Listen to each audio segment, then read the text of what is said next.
اعوذ باللہ من الشیطان اللعین الرجیم بسم اللہ الرحمن الرحیم الحمد للہ الذی ہدانا لہذا وما كنا لنہتدی لولا ان ہدانا اللہ لقد جاءت رسل ربنا بالحق الصلاة والسلام علی اشرف الانبیاء والمرسلین حبیب الہ العالمین محبوب رب المشرقین جد الامامین السبتین الحسن والحسین ابی القاسم محمد اللہم صلی علی محمد وآل محمد وعلى آلہ الطیبین الطاہرین المعصومین المظلومین المنتخبین المنتجبین ولعنت اللہ علی اعدائہم اجمعین الى قیام یوم الدین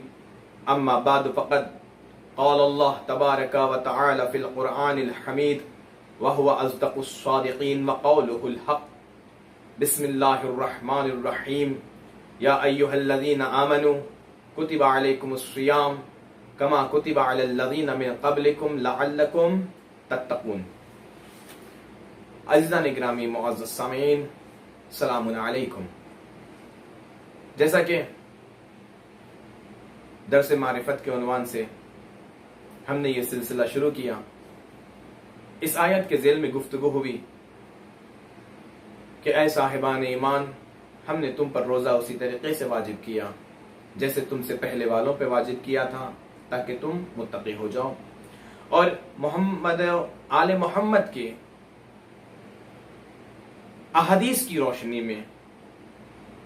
ہم نے کچھ جاننے کی کوشش کی، کچھ علم حاصل کرنے کی کوشش کی، اور دعا بھی یہی ہے کہ پروردگار ہماری اس توفیقات میں اضافہ فرمائے اور ہمارے اعمال کو قبول فرمائے۔ جیسا کہ ہم نے جاننے کی کوشش کی کہ قرآن پاک کی فضیلت اور عظمت کیا ہے، جس کے ضمن میں رسول اکرم رسالت معاب کا پر نور کلام خطبے کی صورت میں پیش کیا گیا۔ آج اسی مفہوم کو آگے بڑھاتے ہوئے گفتگو کا سلسلہ آگے بڑھائیں کہ قرآن مجید ایک سعادت ہے، جیسا کہ خود رسول اکرم نے اپنے خطبے میں فرمایا تھا کہ قرآن سعادت ہے۔ اب سوال یہ ہے کہ قرآن صرف آخرت کے لیے سعادت ہے یا دنیا کے لیے بھی؟ تو امام فرماتے ہیں قرآن دین اور دنیا دونوں کے لیے سعادت ہے، آخرت کے لیے بھی سعادت ہے، دنیا کے لیے بھی سعادت ہے۔ تو جاننے کی کوشش کریں گے کہ قرآن جو دنیا کے لیے سعادت ہے وہ سعادتیں کیا ہیں، وہ چیز کیا ہے؟ تو احادیث کی روشنی میں ہمیں ملتا ہے کہ عزت، آسائش، طاقت، نظم زندگی، وحدت اور زندگی گزارنے کا خوبصورت اور خوشگوار ذریعہ ہمیں قرآن عطا کرتا ہے، اور یہ تمام چیزیں دنیاوی ہیں۔ اگر ہم صحیح سے ذرہ برابر بھی قرآن کو اپنی زندگی کا حصہ بنا لیں تو یہ سعادتیں آسانی سے ہم حاصل کر سکتے ہیں۔ پھر ہمیں ادھر ادھر ان چیزوں کے پیچھے، ان چیزوں کو ڈھونڈنے کے لیے بھٹکنے کی ضرورت نہیں پڑے گی۔ قرآن ایک عظیم نعمت ہے جسے پروردگار عالم نے امت محمدی کو عطا کیا ہے، اور یہ اتنی عظیم کتاب ہے کہ جس میں خالق کائنات نے ہر چیز کو جمع کر دیا۔ ضرورت ہے تو صرف غور و فکر کرنے کی، تدبر کی، جیسا کہ خود قرآن نے ارشاد فرمایا ہے کہ اے مومنو، اس قرآن میں تدبر کرو، غور و فکر کرو۔ اس کتاب سے ہم ساری عظمتیں حاصل کر سکتے ہیں، لیکن شرط ہے غور کرنا، تدبر کرنا، صرف رٹنا نہیں ہے، صرف اس طریقے سے قرآن نہیں پڑھنا ہے کہ اس کے الفاظ ہمیں بھی سمجھ میں نہ آئے، بلکہ غور و فکر کرنا ہے، تدبر کرنا ہے، آہستہ آہستہ پڑھنا ہے۔ آئیے عظمت اور فضائل قرآن خود ولی اللہ، وسیع و جانشین رسول خدا محمد مصطفیٰ صلی اللہ علیہ وآلہ وسلم جو لسان اللہ ہیں، یعنی